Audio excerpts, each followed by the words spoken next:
you hear me?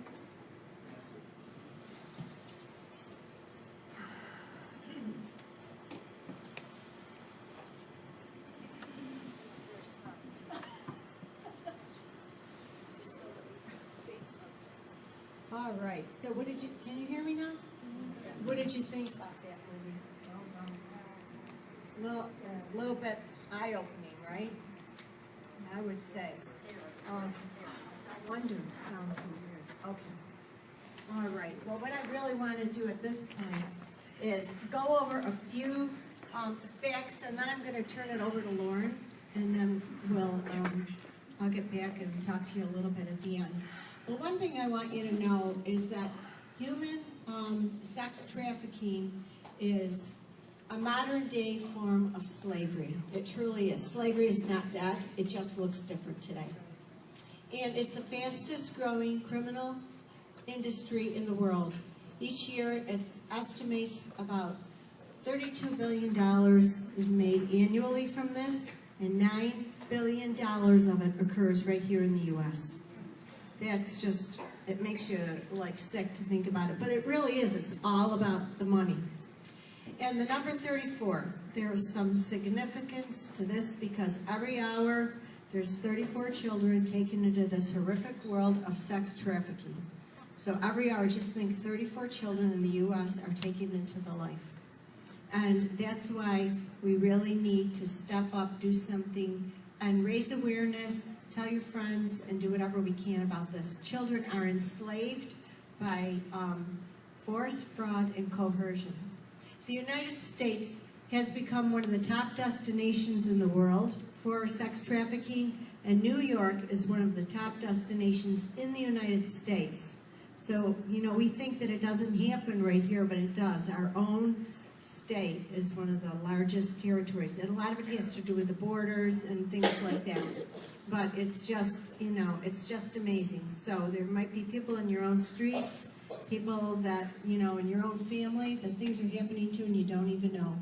Runaways. I want to talk about runaways for 1 minute.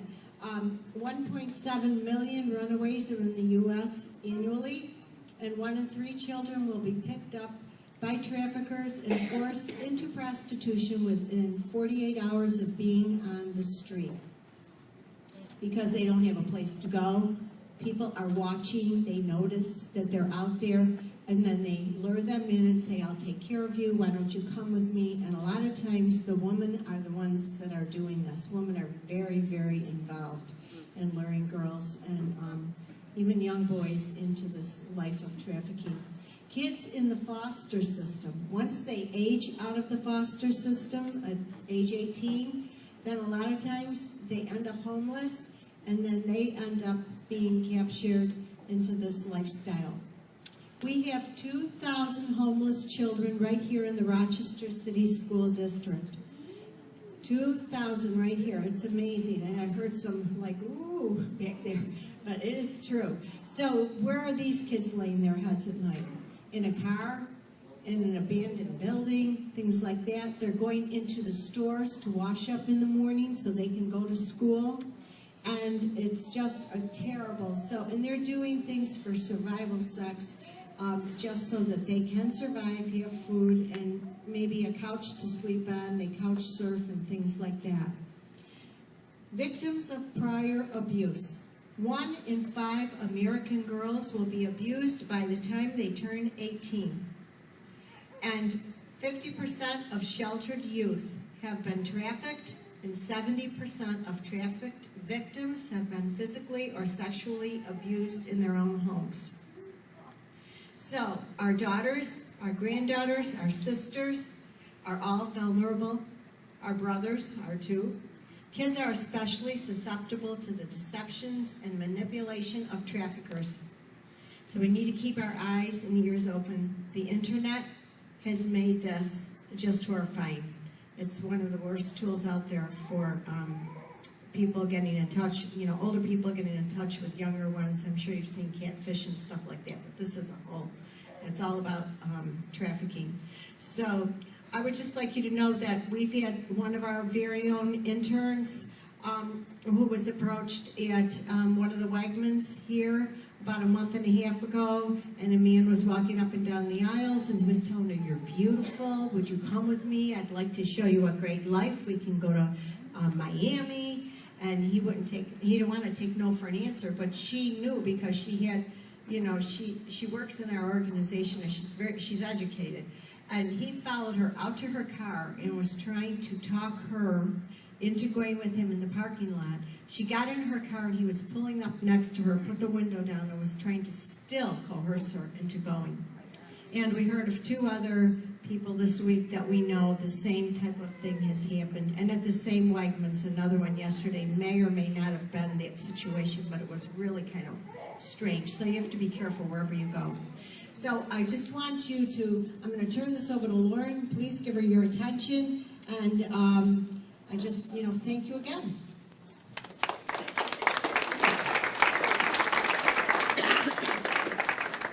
As Mary Jo mentioned, I'm the chairperson at Angels of Mercy for our Human Trafficking Committee, and we have really been so involved in trying to spread awareness about human trafficking, and that is one of the things that you can do to help, which I'll talk a little bit more about. But, you know, Mary Jo talked in the beginning about perceptions. We really need to change our perceptions about pimps. They aren't cool. They are sex traffickers. And, you know, the images that you see of them on TV with them with the fur coats and the fancy cars, it just hides the truth. They are evil, manipulative people. And in many, many cases, they physically and sexually abuse their victims. And in some cases, they beat and torture them. Very often, if the girls don't meet the quota for the night, they don't get to eat. That's very common. And they only care about money, and they will do whatever they have to their girls to get all the money that they can. And as we mentioned, they do target teens, and they know how to trick them. You know, we said you wouldn't think that you could be so easily tricked, but they make it their job to learn how to trick girls. And they make promises about pretending to care for them, and they're called Romeo pimps in some cases. So Lacey, for instance, and Brianna both, they really were falling in love with the trafficker before they realized what they were getting into. And, you know, teenagers, you want to be in love, right? The whole idea of a relationship is very attractive, and so they really work on that. And the other issue is many teens live in poverty. And so if it's not, for instance, some people ask, why do boys get lured into trafficking? How can that happen? Well, if a young man has grown up in poverty and a trafficker tries to attract them by saying, you know, I've got nice clothes, come and hang out at the house, there's no rules, you don't have to worry about anything, just come and hang out. And that's very often, in the video, it showed both girls sort of getting into the life, the grooming process through the strip clubs. In Rochester, that's not happening so much. It's happening more where the traffickers are luring the kids to their houses by saying, come hang out, you can skip school, we'll just, you know, have a couple beers, smoke a joint, you can do what you want. And then, of course, the kids think that's wonderful. So you go, you hang out for a couple days, and then they isolate you from your family. They say don't call, etc., and then you might be convinced to come and move in with them, and then gradually the trafficker says, okay, now you've got to earn your keep. You've been staying here having a great time, so here's what you have to do. And by then, in many cases, the kids, if it's a girl and a male trafficker, the girl is truly in love with the guy. And as they mentioned, relative to Lacey, very often some of the first sexual encounters will have been taped, and they will use those to blackmail the girls. So they can't see a way out of it once you get into it, and you don't really realize what's happening. So Mary Jo mentioned how pervasive this is. You really probably had no idea, and it's really scary. And did you mention that? You did in the beginning, the average age in the United States for recruitment is 12 to 14 years old, which is, you know, 8th grade. Can you imagine how easy it would be to lure an 8th grader with a lot of different things? So, how many of you been to the coffee shop, to the grocery store, have been on the internet. Everybody's been on the internet, right, in the yeah. past week, right? Everybody raise your, you've been to one of those things, right? Or all. So, just like Mary Jo mentioned, the traffickers are out there everywhere. At the grocery store, the internet. You may not be aware that there's actually several websites that are specifically designed for selling girls for sex. I won't mention the website because it's just horrific. So the internet has really enabled sex trafficking to grow at just a breakneck pace because it's more difficult to catch the traffickers now because there's so much anonymity. So beware, be careful about relationships. Teens, I encourage you, keep your eyes and ears open for your friends too, because notice in this video, her friend saved her. She had no idea what was going on, but Evan must have heard something about trafficking. This Linda Smith is very prominent in trying to stop human trafficking. So he may have heard her speak and knew the warning signs. So now you're hearing the warning signs. Pay attention for yourself and pay attention for your friends because you may save their lives. So we are hopeful that today you've learned some of the warning signs about recruitment. As we've mentioned, pimps are predators. They choose their victims.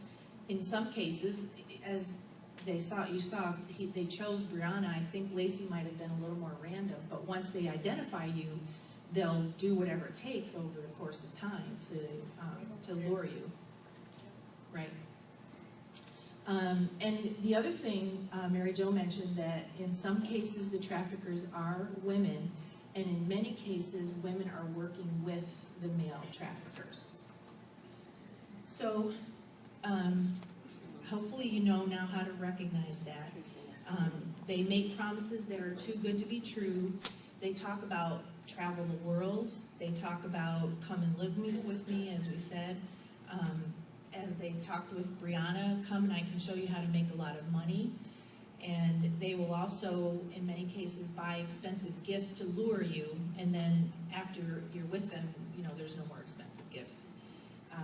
And very often, you really do become a boyfriend to them. So how can you make a difference? That's really why we wanted to share this information with you. We want you to be protected, and we want you to be able to make a difference. Know the tricks. We've talked about the tricks that are used by traffickers. Be a good friend. So even if you notice that something doesn't sound quite right with a relationship with a friend, they're probably not going to listen to you. So you will probably have to do the hard thing and tell someone older in authority, something like that, parents, family, and really try to get someone to get them out of that situation because they probably won't listen to you. So it is hard to do that, but you really can save their lives. We also have information on the I think a lot of you got some of the information already. We will send you away with some hotline numbers. The National Center for Missing and Exploited Children has a hotline that you can call anytime. And even if it's not about children, they will refer the call to the right authorities. So it's okay to call that number. And even if you just have a suspicion, make the call because they want to hear about it. Because you might have a suspicion, and you might have a suspicion, and you might have a suspicion, and they put it together, and it's real. So act on that and make those phone calls. And then they also have a cyber tip line online. So please take advantage of that. And as we've mentioned, we really want you to spread the word, and we would like you to help us spread the word. We have a speakers bureau within the Rochester Coalition Against Human Trafficking, as well as Angels of Mercy. We work very closely with the Center for Youth, and many of the youth may be aware of the Center for Youth. They're very active in the schools, and they have street outreach, and they're also in the schools all the time, and are very able to help with any type of trafficking issues. So please feel free to use the Center for Youth as a resource. But we also, any of your circles of influence, whether it's a school group, any kind of organization, another church group, please have us come and do an awareness event. You can even have us come into your home and invite a group of friends or a large group of your family, because even if it's only 20 people who hear, every 20 makes a difference. And tonight it's about 100, so we're very excited to have spread the word to 100 people.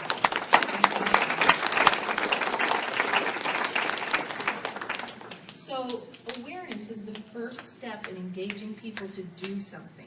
So what can you do to help? Mary Jo, you want to talk about that?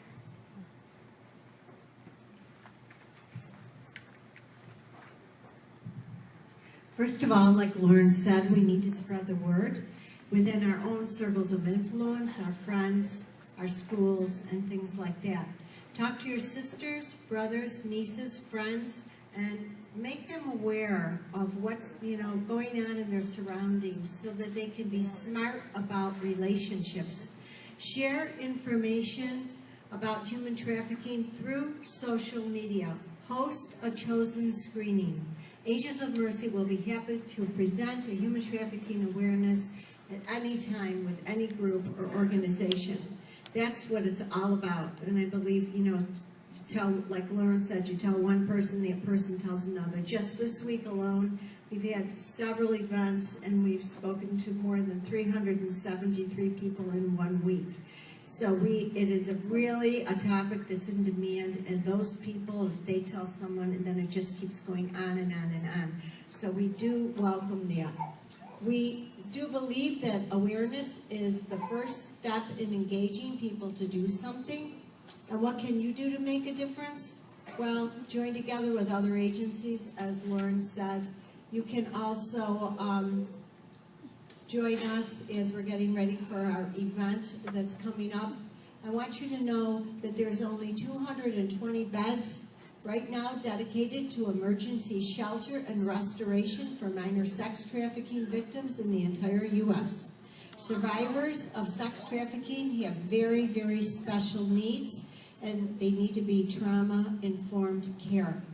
Angels of Mercy, our long-term goal is a home for healing. So please support these efforts through your giving and your time, your talent, whatever you can do to help us get the word out. You can become an advocate for policy change. There is a profound injustice associated with trafficking.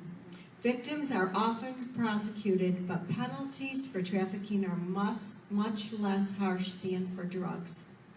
And the Johns, many of whom are rich and powerful, suffer few, if any, consequences.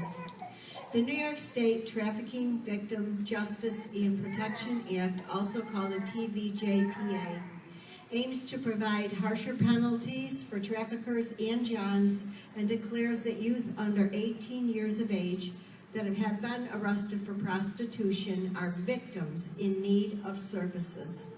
They really don't have a choice. So young girls you may see in the city here, if they're out on the street, they're not there because they want to be. They really are victims. Maybe they've been lured into drugs, and that's the only way that they're going to get their drugs is to go out and do something for them. So I want you to be aware of that, because a lot of times we judge people on the street. So we have to be a little bit more compassionate. And discussions have resumed in the effort to pass the bill this year for this. Contact your legislator to push for support in passing this bill also. So what can you do? I would love to invite each and every one of you to step out and join us to stop the trafficking and end the cycle at our run walk on Saturday, September 13th at Meridian Center Park. It is beautiful there. It's right along the canal. This year we have added a 10K. We have a 10K, a 5K, a 1 mile run and walk, and a kids fun run. And also Rachel, the president and founder of Dress a Girl, is going to be here that weekend, so we're going to host her being there. Our finish line is the Arch of Dresses for Dress a Girl, so that's very exciting for us. And we're so happy that Chief Michael Simonelli of the Rochester Police Department is supporting this endeavor to assist with public safety in the city of Rochester. That's huge, just to know that he supports us in that. So you know what? How about getting a team together? How about a Team Bethel or a Body Shop team or something like that? We have information There's brochures here we're going to have at the table, and we'll be passing them out. Read about it. It's a great cause. Get your friends to sponsor or whatever, but we'd love to have you step out on behalf of yourself or someone else. Last year I was telling women in recovery or in halfway houses, you know what? Come, we'll sponsor you ourselves. Take that step for freedom. It's so important. Or run on behalf of someone else. You can truly make a difference, and you all are, just by being here tonight. May God bless you, and have a wonderful week.